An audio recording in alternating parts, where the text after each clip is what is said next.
మాధురి వ్యవహార శైలిపై దువ్వాడ శ్రీనివాస్ భార్య వాణి తీవ్ర ఆరోపణలు చేశారు. అసలు ఆ ఇంట్లో ఏం జరుగుతోంది అంటూ నిలదీశారు. అయితే ఆ విమర్శల్ని తిప్పికొట్టారు దివ్యేల మాధురి. అసలు వాణి ఇంట్లో ఏం జరుగుతుంది అంటూ నిలదీస్తోంది మాధురి.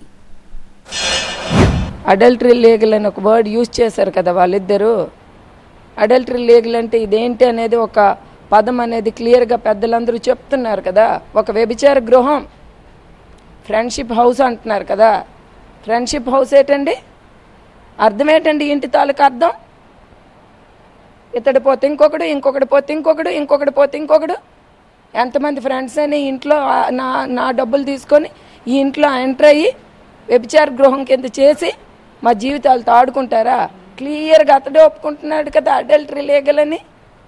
ఆవిడ కూడా అంటుంది కదా అడల్టరీ లీగల్ అని. వాళ్ళ అన్నదమ్ములు కూడా దీనికి సపోర్ట్ ఇస్తున్నారు కదా.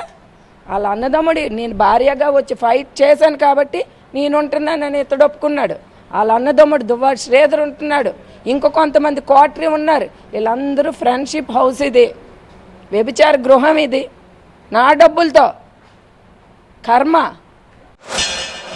నేను ఒక అమ్మాయిని అక్కడ ఉండి ఇంకో 20 మంది అమ్మాయిలు కూడా అక్కడ ఉంచి నేను రాజకీయాలు చేస్తే అక్కడ వ్యభిచార గృహం అంటే ఆవిడ ఒకతే ఉండి రోజు ఒక 5 మందితో ఆవిడ రోజు ఉంటుందట ఇంట్లో. ఒక 5 మగవాళ్ళు ఉంటారు. వాళ్ళ పేర్లు కూడా సార్ మీదకి ఎవరైతే అటాక్ చేయడానికి వచ్చారో, ఎందుకు అటాక్ చేయడానికి వచ్చారండి, ఆవిడతో పాటు ఉంటారు కాబట్టి మరి వాళ్ళకి ఏ రిలేషన్షిప్ నాకు తెలియదు. ఫ్యామిలీ రిలేషన్షిప్స్ లేవు, ఏమీ లేవు. ప్రతిరోజు మార్నింగ్ 10కి వెళ్ళి నైట్ 12, 1 o'clock అక్కడ ఎవరైనా సీసీటీవీ ఫుటేజెస్ ఉంటే తీయండి. రోజు 24 గంటలు వాళ్ళు అక్కడే ఉంటారట.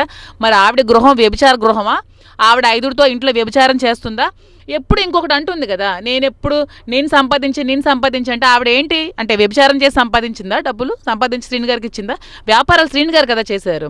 మరి ఈవిడ సంపాదించి ఇచ్చానంటుంది ఏంటి ప్రతిసారి? నేనంటే పెట్రోల్ బంక్స్ నడిపాను, నేనంటే రియల్ ఎస్టేట్ చేశాను, అన్నిటికీ కావాలంటే GSTతో సహా ఉన్నాయి. మరి ఆవిడ ఏ విధమైన వ్యాపారం చేసి డబ్బులు సంపాదించిందో అడగాల్సిందండి. నేను సంపాదించాను